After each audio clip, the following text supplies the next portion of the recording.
त्यास मानसशास्त्राची जोड दिल्यास जीवन खरोखरच आनंदहीन होते. आजच्या कृतज्ञता दिनी निमंत्रित पाहुण्या जीवन विद्या मिशन प्रसारक संस्थेच्या कार्यकर्त्या श्रीमती अनिता मोरे मॅडम या देखील याच विषयावर आपल्याला मार्गदर्शन करणार आहेत. मी त्यांना विनंती करते की त्यांनी आपल्याशी संवाद साधावा.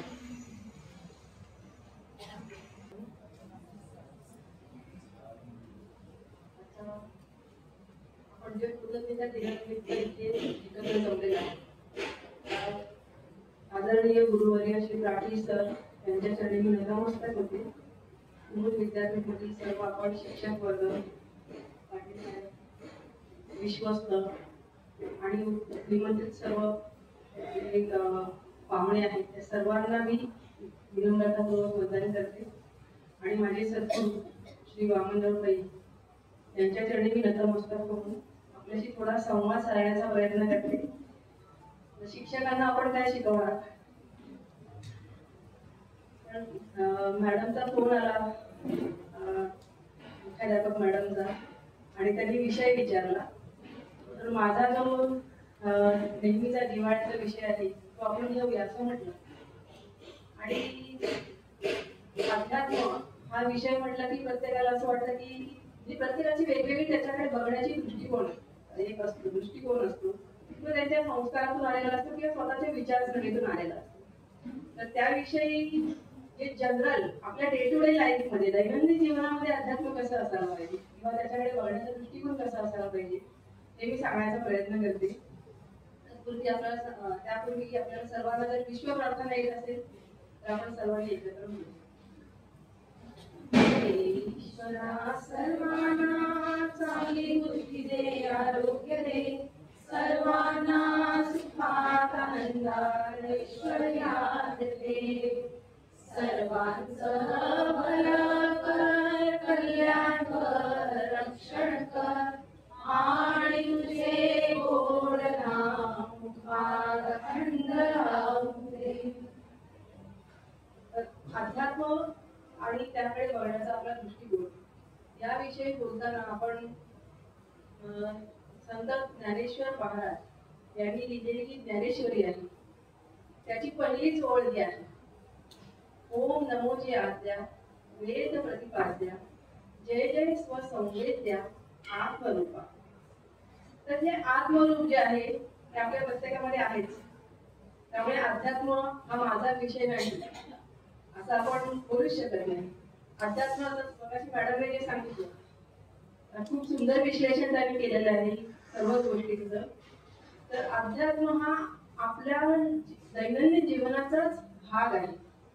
जे आत्मरूप आहे ते आपलं आहे, म्हणजे आपण जे आहोत.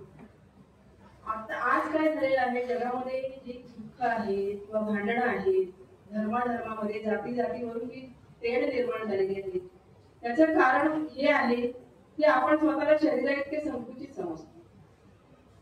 शरीर हे तुकाराम महाराजांच्या एका अभंगामध्ये त्यांनी सांगितलेले, काया ही पंढरी आत्मा हा विठ्ठल.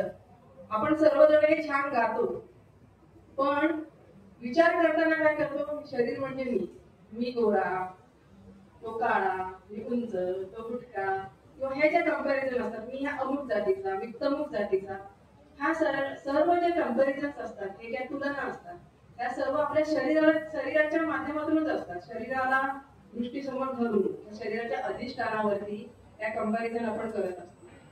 ज्यावेळी आपल्याला अध्यात्माचं हे तत्व कळेल की अरे अध्यात्म म्हणजे माझ्यापासून काही वेगळं नाही, जे आत्मतत्व, जे स्वसंवेद्य आहे, जे माझं आत्मरूप आहे ते मी आहे, म्हणजे आपल्याकडे असणारी जाणीव आहे ती म्हणजे मी आहे. आपण डोळ्याने पाहतो आणि आपल्याला जे दिसतं त्यातून आपल्याला विचार येतात मनावर, बरोबर की? म्हणजे आपण ज्ञानेंद्रियांनी अनुभव घेतो आणि आपल्या मनामध्ये विचार येतात. याशिवाय शरीर जरी आपण म्हटलं की हे मी आहे तर शरीर हे नाशिवंत आहे, ते नंतरचा विषय आहे. पण थोडं मी जरा आधी तुम्हाला इंट्रोडक्शन ह्या बाबतीत देते की अध्यात्माकडे बघण्याचा आपला दृष्टिकोन कसा असायला पाहिजे. आपण आता सध्या स्वतःला शरीर समजतोय म्हणजे स्वतःला संकुचित समजतो. जे आपलं आत्मरूप आहे ते कसं आहे, स्वसंवेद्य आणि ओंकार स्वरूप आहे. जे आता ज्ञानेश्वर माऊलींनी सांगितलं आपण ऐकलं, देवा तूच गणेश, म्हणजे जे आत्मरूप आहे तोच गणेश आहे, म्हणजे तोच परमेश्वर आहे आणि तो आपल्या ठिकाणी वास करतो. हे समजण्यासाठी आपल्याला कोणाच्या तरी मार्गदर्शनाची गरज आहे. त्यासाठी लागतात सद्गुरू. आणि आपल्या सर्व संतांनी, ऋषीमुनींनी इतकं सुंदर असं तत्वज्ञान निर्माण करून ठेवलेलं आहे. ते जेव्हा आपण वाचतो की नाही, तेव्हा त्यातला जेव्हा क्रियार्थ आपल्याला समजायला लागतो, तो क्रियार्थ म्हणजेच परमार्थ. आजकाल लोकांना सद्गुरू किंवा परमार्थ हा शब्द म्हटला की हे आमच्यासाठी नाही, हे तुम्ही किंवा रिटायर्ड झाल्यानंतर करण्याची गोष्ट. अध्यात्म म्हणजे रिटायर्ड झाल्यानंतर त्यात आम्ही बघू काय करायचं, असं लोकांचा एक समज असतो. त्याला कारण सुद्धा तशीच आहे. आता माहिती तंत्रज्ञान इतकं पुढे गेलेलं आहे, जागतिक लेवलला लोक विचार करायला लागलेले आहेत. अमेरिकेमध्ये असं चालतं की इथे सुद्धा असंच झालं पाहिजे असं वाटायला लागतं लोकांना.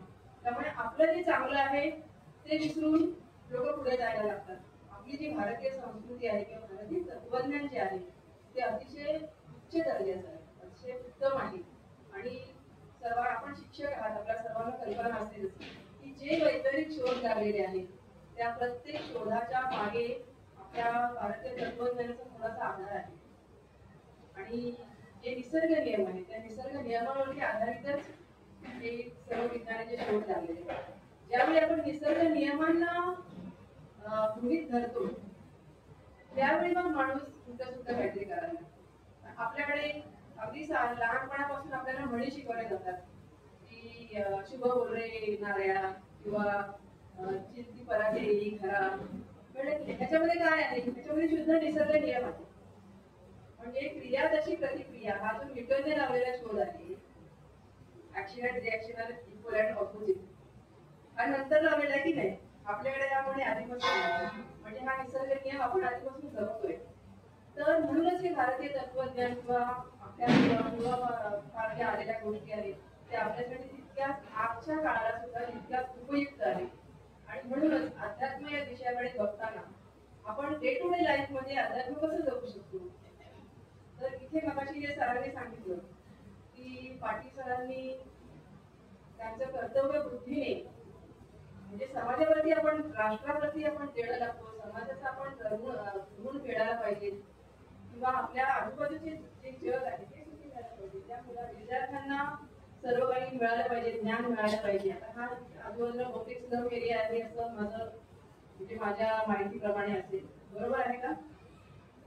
आणि इथल्या विभागातील जी मुलं आहेत त्यांना शिक्षण देण्यासाठी एवढे कष्ट देणं म्हणजे ही योग साधनाच आहे.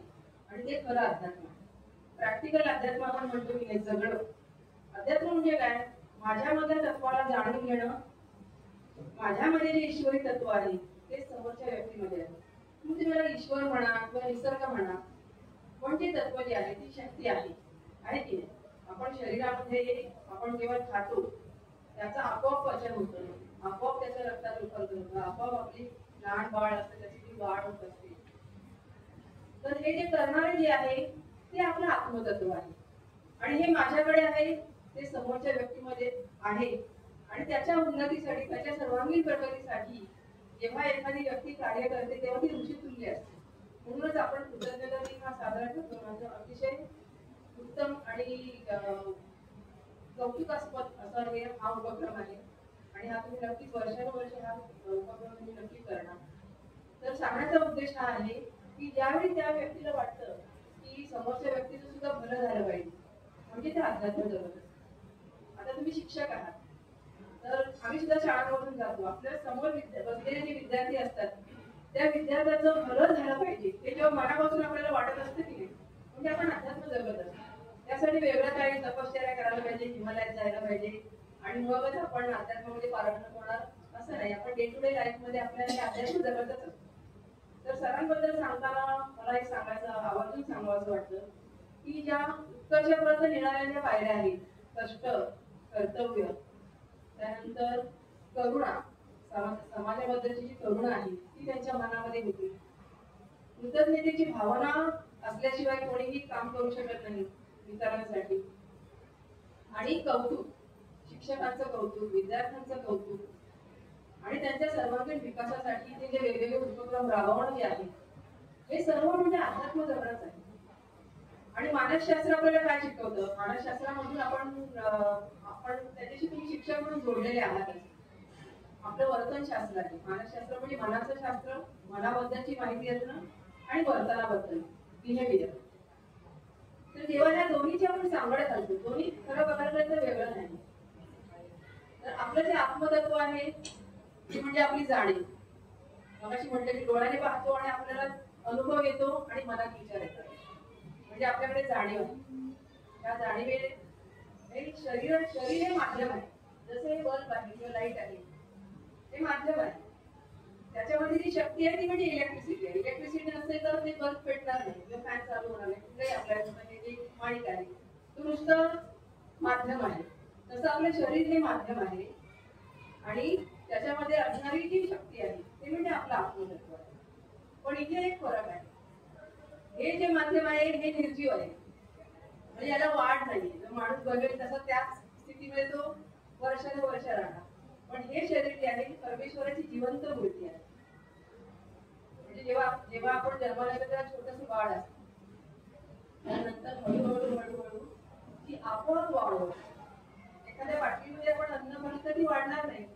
कोणाला वाटेल की आपण अन्न खातो, पाणी पितो. म्हणजे लोकांचे माझ्याकडे प्रश्न असतात किंवा काही चर्चांमधून जे आलेले आहे ते मी गोष्टी बोलण्याचा प्रयत्न करते की त्याच्यामध्ये वाढ होणार नाही, कारण त्याच्यामध्ये ते तत्व नाही.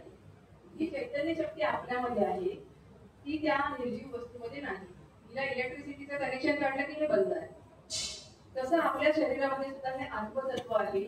म्हणून चैतन्य आपल्या नसानसामध्ये आहे, आपल्या पेशीमध्ये चैतन्य आहे.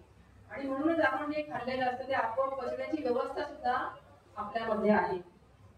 त्याच्यामधून आपली हाडं तयार होतात, आपलं रक्त जे काय आहे आपल्या सगळ्या सिस्टीम्स आहेत.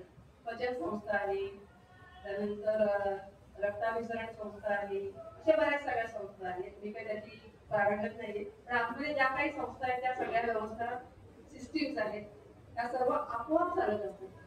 हे मिराकल आहे की नाही? याच्याकडे बघण्याचा आपला हा मिराकल म्हणून बघण्याचा, चैतन्य शक्तीकडे बघण्याचा हा दृष्टिकोन जर तयार झाला तर मग आपण अध्यात्मिक जगत असतो. ज्यावेळी माझ्या शरीरामध्ये ही व्यवस्था आहे ती परमेश्वर स्वरूप आहे, आपल्याला शब्दाने जरी कळेल तरी आपल्या वर्तनामध्ये किंवा आपल्या दृष्टिकोनामध्ये फरक पडायला लागेल, हळूहळू बदल व्हायला लागतो. म्हणून अध्यात्म हा आपल्या जीवनाचा अविभाज्य भाग आहे, कारण आपणच ते आहोत. आत्मस्वरूप म्हणजे आपण आहोत की नाही?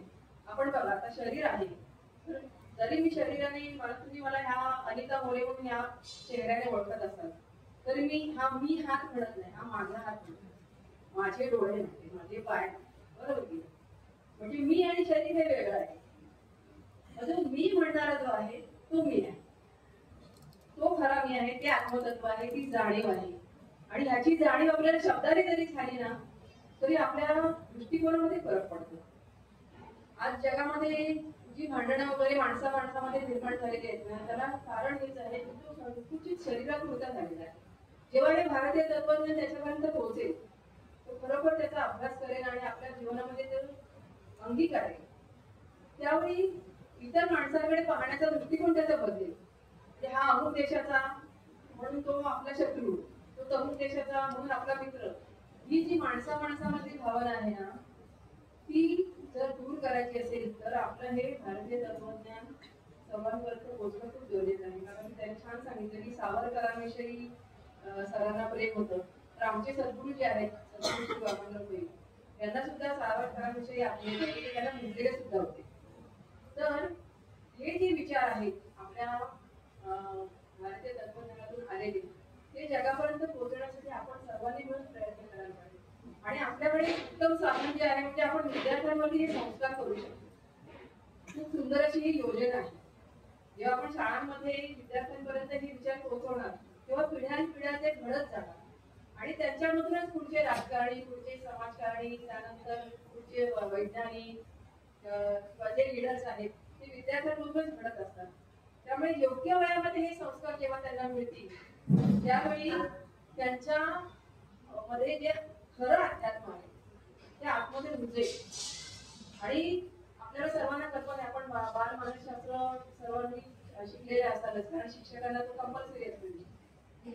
तर ज्यावेळी मुलं 8 वर्षाची असतात तोपर्यंत त्यांच्यावरती जे संस्कार केले जातात ते वज्रलेप होतात, म्हणजे कायमचे त्यांच्या मनामध्ये राहतात. आता आपण काही जण ते गावी खेड्यामध्ये वगैरे जन्माला आलेले असतील, काही जण आपल्यातले किंवा आपले आई वडील असतील, तर लहानपणी कोणीतरी सांगतात ह्या झाडाखाली जाऊ नका, म्हणजे झाडावरती कोणतरी असतो गुंजा वगैरे.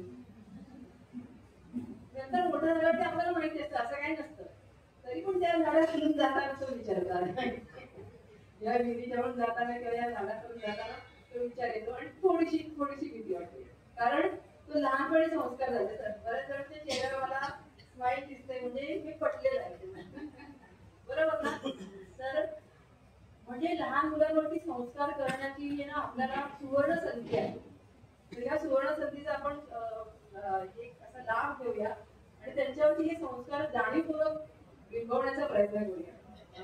मला वेळ आहे ना 10 मिनिटांची? तर अध्यात्म हा विषय म्हणजे आपला अतिशय जवळचा विषय आहे, आपला जिव्हाळ्याचा विषय आहे. तो दुसरा कोणीतरी म्हणजे अमुक लोकांनीच करायचा, आपला त्याच्याशी काय संबंध नाही, परमार्थाशी आपला काय संबंध नाही असं म्हणण्याचं कारण नाही. आता हे पटलं का तुम्हाला? थोडं तरी म्हणजे अगदी 1% तरी पटलं का? बरोबर, थँक्यू. म्हणजे मी जे बोलते ना पुढे अजून कंटिन्यू करू शकते. तर हा अध्यात्म विषय जेव्हा आपल्याला समजेल त्यावेळी आपल्याला मन सुद्धा समजेल. मानसशास्त्र आणि अध्यात्म याची एक सांगड आपण कशी घालू शकतो? अध्यात्म म्हणजे आपलं आत्मस्वरूप जे आहे ते आपली जाणीव आहे, हे आपण बघितलं की आपण ज्ञानेंद्रियांनी एखादी गोष्ट अनुभवतो आणि आपल्या मनात विचार येतात. म्हणजे विचार येतात कुठे? मनामध्ये. कारण हे जे मन आहे ते सुद्धा आपल्या जाणीवेचं रूप आहे. म्हणजे आपलं आत्मस्वरूप आहे, ती जी जाणीव आहे त्या जाणीवेचं प्रगट रूप म्हणजे आपलं मन आहे. ज्या कृती आपण करतो, ज्या क्रिया आपण करतो किंवा विचार करतो, आपल्या मनामध्ये भावना येतात, कल्पना येतात, आपल्याकडे स्मरणशक्ती आहे, विस्मरणशक्ती आहे, ह्या सर्व शक्ती आहेत त्यांना जी ते जाणीवेची रूप आहे. तर आपण जे मन आपल्याला प्रतितीला येतं ते मन आहे आपलं बहिर्मन. त्या बहिर्मनाने आपण पुन्हा पुन्हा विचार करतो आणि हे पुन्हा पुन्हा केलेले विचार आपल्या अंतर्मनामध्ये जातात आणि आपल्या अंतर्मनामध्ये अंतर्मन जे आहे ते पलीकडच्या बाजूने ईश्वरी शक्तीशी जोडलेलं आहे आणि ते आपल्याला सतत शक्तीचा पुरवठा करत असतात. आपण रात्री झोपल्यानंतर सकाळी उठल्यावर आपल्याला फ्रेश वाटतं, म्हणजे आपल्याला मेंदूला विश्रांती मिळते, कारण आपलं दिवसभर सतत विचार चक्र सुरू असतं आणि ह्या विचारांमध्ये प्रामुख्याने 90% विचार असे असतात की भूतकाळात घडलेल्या गोष्टींचं चिंतन आणि भविष्यात काय होईल याची चिंता. 90% माणसाचं असंच चालू आहे. नाहीतर मग मानसशास्त्राची शाखा उद्याला चालली नसते. माणसाचं मन हे असं आहे, भूतकाळ आणि भविष्यकाळ याच्यामध्ये ते सतत असं फिरत असतं. जेव्हा त्याला आपण वर्तमानामध्ये स्थिर करू त्यावेळी आपण जरा डोळे उठून आपण एक थोडस अर्धा मिनिट डोळे उठून बसूया आणि बघा आपण डोळे उठून बसूया शांतपणे.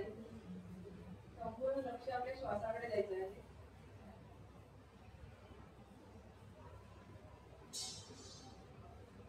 आणि आपल्या डोळ्यासमोर जो अंधार दिसतो त्याच्याकडे पाहायचा, म्हणजे तो आपला अवकाश आहे, आकाश आहे.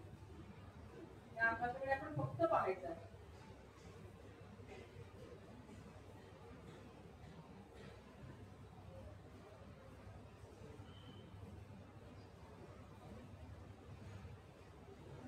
लक्ष श्वासाकडे, श्वास नॉर्मल.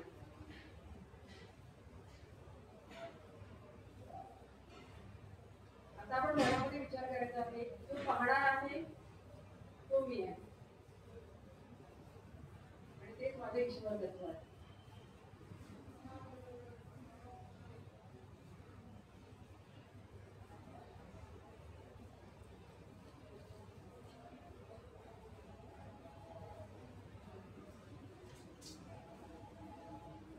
आपण सगळेजण डोळे उघडू शकता. तर आता आपल्याकडे आपण जेव्हा हे पाहतो ही जी छोटीशी साधन आहे, तुम्ही रोज थोडा वेळ करून घ्या. बाकी सर्व विचार बाजूला पडतील आणि आणि आपण त्या ठिकाणी स्थिर होऊ. म्हणजे स्थिर मन आहे ना, ते स्थिर मन हे सुखाचा सागर आहे. आपण सतत विचार करत असतो, त्याच्यामुळे आपलं मन अस्थिर असतं.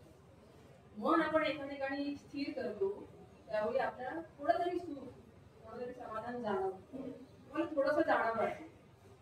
पण याच्या पाठीमागे जर ज्ञानाचं अधिष्ठान असेल की मन म्हणजे काय, अध्यात्म म्हणजे काय, परमेश्वरी तत्व म्हणजे काय, शरीर साक्षात परमेश्वर आहे आणि या शरीरामधून ती चैतन्य शक्ती प्रकट झालेली आहे. त्याचं ज्यावेळी आपल्याला ज्ञान होतं की नाही, त्यावेळी आता जी केलेली साधना आहे ती अधिक आपल्याला अधिकाधिक आनंद देतो. आणि हे अध्यात्मामध्ये इतकंच करायचं असतं, स्थिर काहीही करायचं नाही, हेच करायचं, कुठे धावाधाव करायची नाही. म्हणजे प्रॅक्टिकल अध्यात्म इतकं सोपं आहे. आणि आपल्या वर्तनातून अध्यात्म म्हणजे जसं सर आपण म्हणतोय शाळेचं जे सुंदर कार्य सुरू आहे ते प्रॅक्टिकल अध्यात्मच आहे. त्यापेक्षा वेगळं अजून अध्यात्म काही नसतं. पण ज्यावेळी त्याला ज्ञानाचं अधिष्ठान असेल की मी कोण आहे हे जेव्हा आपल्याला समजतं, आपल्याकडे शास्त्रामध्ये जे आहे सोहम, माझी प्रश्न पडला मुनींना की कोहम, मी कोण आहे. त्यांनी जेव्हा साधना केली, चिंतन केलं, अभ्यास केला, त्यांच्या अनुभवातून त्यांना कळलं की तो म्हणजे तोच मी आहे. जी परमेश्वरी शक्ती संपूर्ण विश्वामध्ये आहे तीच माझ्या ठिकाणी आहे. हृदयेशी अर्जुन तिष्ठती, म्हणजे जो विश्वामध्ये पसरलेला परमेश्वर आहे तोच माझ्या ठिकाणी. ही जाणीव आपल्याला हळूहळू साधना केल्यानंतर यायला लागते. मी तुम्हाला थोडं पटापट सांगते कारण जास्त विश्लेषण करायला आपल्याकडे वेळ सुद्धा नाहीये. हा विषय खूप सखोल आहे आणि याच्यावरती आपण जर चिंतन केलं, त्या विषयावरती वाचन केलं, श्री वामनराव यांचा अमृत मंथन आणि तूच आहे तुझ्या जीवनाचा शिल्पकार, हे जर तुम्ही वाचलेत ना तर तुम्हाला यातून अजून कळेल की मन म्हणजे काय. आपल्या जीवनाचं अधिष्ठान जे आहे ते म्हणजे आपलं मन आहे आणि मन हे आपल्या जाणीवेचं रूप आहे. आणि पुन्हा त्या विषयाकडे येते मी. जे विचार आपण पुन्हा पुन्हा करतो ते आपल्या अंतर्मनामध्ये मुरतात, ते रुजतात आणि कालांतराने आपल्या जीवनामध्ये साकार होतात. म्हणून शिवचिंतन करणं, ईश्वर चिंतन करणं, ह्या ज्या गोष्टी आहेत ह्याला आपल्या पूर्वजांनी खूप महत्त्वाचं स्थान दिलेलं आहे. आजचा आपण कृतज्ञता दिन साजरा करतो. तर कृतज्ञता दिन जसे आपले सगळे भारतीय सण आहेत, ते भारतीय सण म्हणजे कृतज्ञताच आहे, बरोबर की नाही. जेव्हा आपण गणपती उत्सव करतो, गणपती म्हणजे मृत्तिका पूजन असतं. परमेश्वराने आपल्याला सगळं काही दिलेलं आहे, त्याची कृतज्ञता व्यक्त करणं म्हणून आपण पूजन करत असतो, त्याचे स्मरण करत असतो. कृतज्ञतेने स्मरण करणं, कृतज्ञतेने भरलेलं हृदय हे परमेश्वराच्या अगदी निकट असतं. Grateful heart is always close to the creative forces of the universe. या युनिव्हर्स मधल्या, या विश्वामधल्या ज्या ज्या चांगल्या गोष्टी आहेत, चांगल्या लहरी आहेत, त्या आपल्याकडे आकर्षित जातात ज्यावेळी आपण शिवचिंतन करतो आणि ईश्वर चिंतन करतो. आणि हे मनाचं शास्त्र आहे, त्याच्या पाठीमागे विज्ञान आहे, हे तर्कशुद्ध आहे, ते कुठल्याही प्रकारची अंधश्रद्धा नाही, हे प्रामाणिक आहे. म्हणजे मानसशास्त्र आपल्याला सर्वांना माहिती आहे की ते त्याच्यामध्ये स्टॅटिस्टिक्स वगैरे असतात, कंपॅरिझन केले जातात, त्यातून हे शास्त्र तयार झालेलं आहे. तसंच अध्यात्मशास्त्र किंवा अध्यात्म विद्या ही सुद्धा एक शास्त्रशुद्ध बैठक असलेलं एक तत्वज्ञान आहे. आणि त्याच्याविषयी आपण मनातले गैरसमज दूर करून आपल्या दैनंदिन जीवनामध्ये हे अध्यात्म कसं उतरवायचं यासाठी थोडंसं आपण प्रयत्न करायला सुरुवात करूया. मग दैनंदिन जीवनामध्ये आपल्याला काय फरक पडणार आहे याच्याविषयी आपण थोडं बोलूया. आपल्या शरीराकडे पाहण्याचा दृष्टिकोन बदलला आता. शरीर साक्षात परमेश्वर आहे. शरीर जरी नश्वर असलं तरी ते चैतन्य शक्तीचा आविष्कार आहे, चैतन्य शक्तीमधून प्रकट झाले आहे. जसं ह्या अप्लायन्सेस सारखं नाही, त्याच्यामुळे पेशी पेशीमध्ये चैतन्य आहे. जरी मी आणि शरीर वेगळं असतो तरी मग हे जन्मापासून मृत्यूपर्यंत जे जीवन आहे ते जगत असताना आपण आपल्याकडे पाहण्याचा दृष्टिकोन आपला बदलला तर काय होणार, आपल्यातले जे सद्गुण आहेत त्या सद्गुणांची वाढ व्हायला लागेल. जगाकडे पाहण्याचा दृष्टिकोन बदलेल. म्हणजे आपण सारखं कंपॅरिझन करतो ना, त्याला अमुक मिळालं मला पण मिळालं पाहिजे. आपण नेहमी जनरली बोलते, तुमच्याबद्दल नाही बोलत आहे, तर जनरली माणसाचं असंच असतं की शेजाऱ्यांनी गाडी घेतली तर आपल्याकडे पण पाहिजे असं वाटतं आपल्याला. बायका असतील, कोणी मैत्रिणीने नवीन दागिने घेतले की वाटतं की आपल्याला पण मिळालं. तर ही आहे प्रकृती, हे वाटणं काही वाटेल ते करणं ही विकृती. आणि ठीक आहे, मिळालं तरी चांगलं, नाही मिळालं तरी ओके. दुसऱ्याच्या आनंदात आनंद मानणं ही आहे आपली संस्कृती. तर ही संस्कृती जपण्यासाठी आपल्याला ह्या अध्यात्माचा अभ्यास करणं खूप गरजेचं आहे. आणि अध्यात्माचा अभ्यास केल्यानंतर आपल्या मानसिकतेमध्ये काय फरक पडतो हे आता मी थोडक्यात शेवटी सांगते की आपल्या स्वभावात बदल व्हायला, आपल्यातले सद्गुण वाढायला लागतात. जसं मगाशी म्हणले की कृतज्ञता हा भाव आपल्या मनामध्ये जागृत व्हायला लागतो. परमेश्वराने मला इतकं काही दिलेलं आहे, त्यासाठी मी त्याची खूप ऋणी आहे. आपल्या आई वडिलांची कृतज्ञता, आपल्या शिक्षकांची कृतज्ञता, समाजाची कृतज्ञता, आपल्या राष्ट्राची कृतज्ञता ही सहज आपल्याकडून व्हायला लागते. मगाशी मॅडमने विचारलं की जीवन विद्यार्थी लोक कसं समाजासाठी इतकं तुम्ही झोकून देऊन करता, म्हणजे कुठल्याही प्रकारचं मोबदल्याची अपेक्षा न करता. तर त्याचं कारण हेच आहे की आमच्या सद्गुरूंनी किंवा जीवनविद्या जे तत्वज्ञान आहे, सद्गुरूंनी म्हणण्यापेक्षा सद्गुरू म्हणजे जीवनविद्या असं म्हणते. जीवनविद्या तत्वज्ञानातून त्याचा अभ्यास केल्यानंतर आपोआप मनात यायला लागते की अरे माझ्याकडे इतकं आहे, म्हणजे मी पैशाने समृद्ध नसेल पण मी इतरांना एक स्माईल तर देऊ शकते, आपण इतरांना काहीतरी द्यायला हवं, ही भावना मनामध्ये यायला. समोरची व्यक्ती जी आहे ती आणि मी सारखेच आहोत, तत्वाच्या दृष्टीने आम्ही सारखे आहोत, हा विचार मनामध्ये आला की समदृष्टी तयार. ज्या माणसाकडे समदृष्टी आहे तोच माणूस उत्कर्ष आणि उन्नतीकडे जाऊ शकतो. जसं आता आपण पाटील सरांबद्दल मगाशी ऐकलं की त्यांच्याकडे ती समदृष्टी होती, म्हणून त्यांना वाटत होतं की अरे हा स्लम एरियातल्या मुलांचं भलं झालं पाहिजे, त्यांची सर्वांगीण प्रगती झाली पाहिजे. कारण त्यांच्यातलं तत्व आणि माझ्यातलं तत्व एकच आहे. त्यांची प्रगती झाली, इतरांचं उन्नती झाली, उत्कर्ष झाला की मग मला आनंद होणार. हे माणुसकीचं खरं लक्षण आहे. म्हणजे माणुसकीची भावना आपल्यामध्ये जागृत व्हायला लागते ज्यावेळी आपल्याला खरं अध्यात्म समजतं. समदृष्टी म्हणजे माझ्यामध्ये तत्व आहे ते रामध्ये आहे, हा फार वेगळा विचार झाला, म्हणजे खूप उच्च विचार झाला. पण माणुसकीची भावना हे तर आपण जपू शकतो, बरोबर. तर शिक्षकांना जो ज्या व्यक्तीकडे हा विचार असतो की विद्यार्थ्यांचं भलं झालं पाहिजे, आपल्याला राष्ट्रासाठी काहीतरी योगदान द्यायचं आहे, अशी व्यक्ती या प्रोफेशनकडे वळते असं माझं प्रामाणिक मत आहे.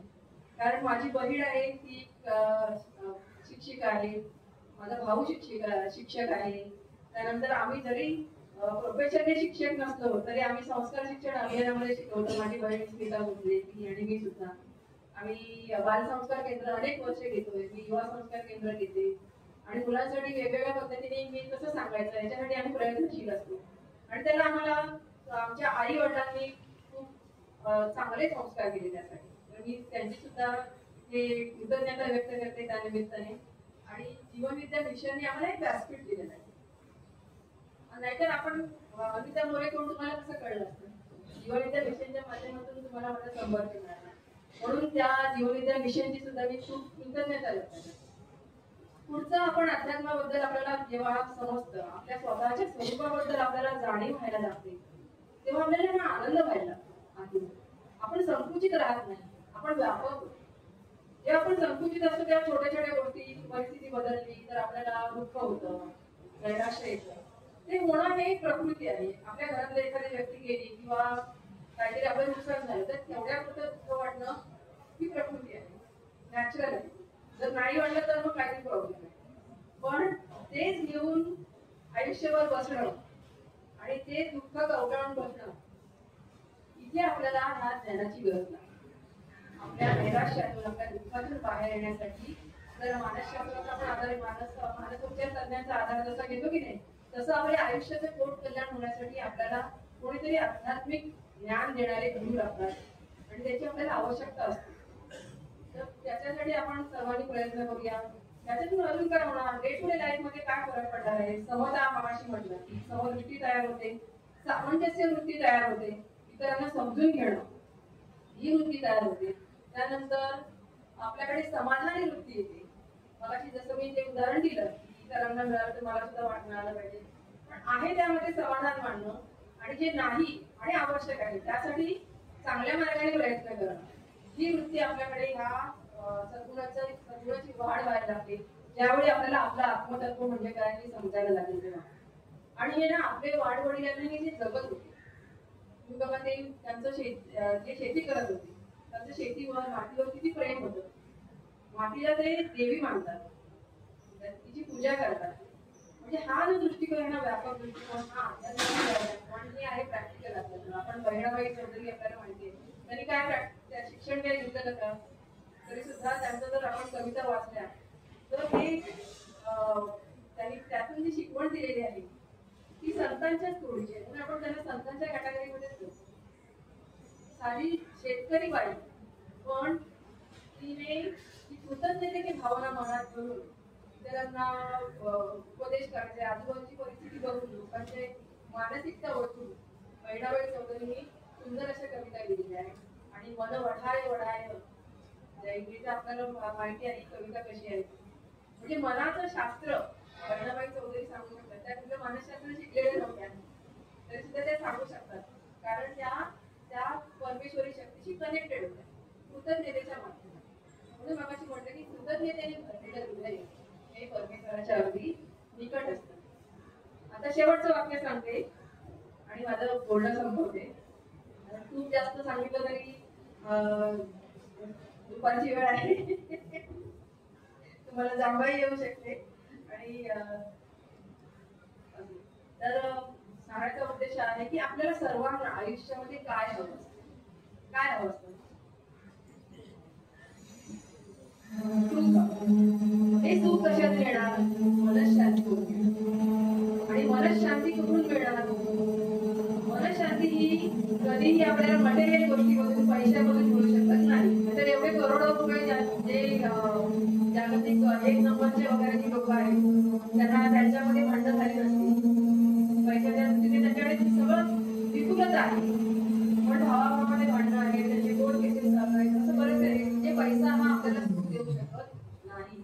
ज्यावेळी आपल्याकडे मनशांती असेल तरच तो माणूस सुखी, समाधानी आणि यशस्वी खऱ्या अर्थाने होऊ शकतो. म्हणजे मनशांती मिळवण्यासाठी मनाकडे काय पाहिजे? स्थैर्य पाहिजे. मनाला स्वस्थ करता आलं पाहिजे. आता हे स्वस्थ म्हणजे शांत, हा एक अर्थ झाला. आध्यात्मिक दृष्टीने स्वस्थ म्हणजे, स्थ म्हणजे काय? राहणे. स्वच्या ठिकाणी राहणे. स्वच्या ठिकाणी जेव्हा आपल्या आत्मस्वरूपाच्या ठिकाणी आपण जागृत असतो त्यावेळीच आपल्याला खरं मनस्वास्थ्य प्राप्त होतं. हे आपण ना प्रॅक्टिकली करून बघूया. आपल्या मी छोटी शाळेला सांगितलं ती तुम्ही करून बघा. आणि जे 2 ग्रंथ सांगितले ते नक्की वाचा. त्यानंतर तुम्हाला हळूहळू कळायला लागेल की अध्यात्म हे आपलं आहे, आपणच आहोत. आपलं जे तत्व आहे ते आहे तर जीवन आहे, ते आहे म्हणून जीवन आहे, म्हणून ते आपल्यापासून वेगळं नाही. अध्यात्मशास्त्र आणि मानसशास्त्र हे दोन्ही आपल्या अगदी निकट आहेत, आपल्या जवळच्या गोष्टी आहेत. कोणीतरी इतरांनी करायच्या नाही तर आपल्या ठिकाणी त्या आहेतच, फक्त आपल्याला त्याची जाणीव होणं गरजेचं आहे. मग आता आपण शुभचिंतन करायचं म्हणजे नक्की काय करायचं? मगाशी विश्व प्रार्थना म्हटली, त्यामध्ये शुभचिंतन सुद्धा आहे आणि ईश्वर चिंतन सुद्धा आहे. आणि सद्गुरू श्री वामनराव यांनी लावलेला हा जो शोध आहे, शोध म्हणणार म्हणजे आता आपण एका वाक्यामध्ये अध्यात्म कसं जगणार? जेव्हा आपण सगळ्यांसाठी मागणार तेव्हा ते आपल्याला मिळणारच, बरोबर ना? आनंद वाटा, आनंद लुटा. आपल्या वर्तनातून, आपल्या बोलण्यातून, आपल्या कृतीतून आणि आपल्या विचारातून जेव्हा आपल्याला आनंद वाटायचा असतो तेव्हा आपण ही विश्व प्रार्थना म्हणून तो आनंद वाटू शकतो. म्हणजे देण्यासाठी आपल्याकडे तुम्ही ज्ञान देता, ज्ञानदान हे सगळ्यात श्रेष्ठ दान आहे. आणि इतर जगासाठी आपण विश्व प्रार्थनेतून आनंद देऊया. आपण सर्वांनी एकदा विश्व प्रार्थना म्हणूया. आणि मी माझ्या बोलण्याची सांगता करते. मला सर्वांची खूप खूप ऋणी आहे. मला तुमच्या सोबत माझे विचार व्यक्त करण्यासाठी ही संधी दिली मॅडम. मुख्याध्यापक मॅडम आणि सर्व शिक्षक सर्वांनी तुम्ही शांतपणे ऐकून घेतलं त्यासाठी मी तुमची खूप ऋणी आहे. आपण एक विश्व प्रार्थना करूया. ईश्वरा सर्वांना चांगली बुद्धी दे, आरोग्य दे, सर्वांना सुखात आनंदात ऐश्वर्यात दे, सर्वांचं भलं कर, कल्याण कर, रक्षण कर, आणि तुझे गोड नाम मुखात अखंड राहू दे. धन्यवाद. म्हणजे अध्यात्म आपणही दररोज अध्यापनाचे कार्य करत असतो आणि आपल्याला सर बाई नेहमी सांगतात की त्याच्यात आत्मा होता, जीव होतो शिकवा, म्हणजे येथील अध्यात्म आलेच. अध्यात्म म्हणजे मुळात कोणतीही धार्मिक गोष्ट नाही. अध्यात्म म्हणजे वरिष्ठांच्या प्रती आदरभाव. अध्यात्म म्हणजे कनिष्ठांच्या प्रती करुणाभाव. अध्यात्म म्हणजे आपल्यामुळे कोणाला त्रास होऊ नये असे वागणे. अध्यात्म म्हणजे वेद वाचण्यापेक्षा वेदना वाचता येणे. अध्यात्म म्हणजे आपले काम प्रामाणिकपणे करणे. आपल्या आजच्या या सुंदर अशा भाषणातून आम्ही ही मूल्ये, ह्या गोष्टी नक्कीच वेचल्या आहेत. आम्हा सर्वांसाठी प्रेरणास्त्रोत आमच्या कौमुदी परिवाराच्या कुटुंब प्रमुख, सकारात्मक विचारसरणी जोपासणाऱ्या सदैव विद्यार्थी, पालक, शिक्षक यांचे हित याचाच विचार करणाऱ्या, प्रत्येक मुलाला गुणवत्तापूर्ण शिक्षण मिळावे यासाठी सदैव आग्रही असणाऱ्या व आजच्या या कृतज्ञता दिन कार्यक्रमाच्या अध्यक्षा आदरणीय पाटीलबाई, आपणास विनंती, आपण आम्हा सर्व उपस्थितांना मार्गदर्शन करावे. सांगायचं तर